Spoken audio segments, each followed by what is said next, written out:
ഇവിടെ സത്യം പറയാനുണ്ടോ എന്നെ ഊക്കി കഴിഞ്ഞാൽ എനിക്ക് തിരിച്ചു ഊക്കാൻ അറിയത്തില്ല. എന്നെ അങ്ങ് വാട്ടി വിടുവോ അമ്മമാര്. നിന്നെ ആര് ഊക്കാനാടാ? വിഷ്ണുവിന്റെ വീട്ടിലോട്ടോ അവനെ ശരിക്കും ഊക്കും. ഞാനില്ല ഇവിടെ, നീ വാ. എവിടോട്ടാ?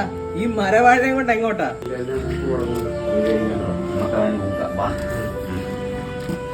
എന്റെ അച്ഛൻ ദാസപ്പൻ അവിടെ ഉണ്ടോടാ? നീ സീരിയസ് ആയിട്ട് മുഖം ഇങ്ങനെ വെച്ചാ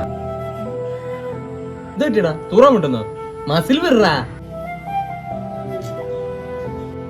ആവശ്യമില്ലാതെ ചെറുക്കനെ കുണപ്പിക്കല്ലോ. നമ്മളില്ലേ, നമ്മള് കുണപ്പിക്കുന്നൊന്നുമില്ല. ഞാനൊന്നും എക്സ്പ്രഷൻ ഇട്ടൊന്നും അല്ല. എന്റെ തന്തയുടെയും എന്റെ അപ്പൂപ്പന്റെ എന്റെ കുടുംബ പാരമ്പര്യമായിട്ടെ മുഖം ഇങ്ങനെ വെറുതെ തൊള്ളർക്കിയ ചള്ള പൊളിയോ നോക്കോ മേപ്പെട്ട്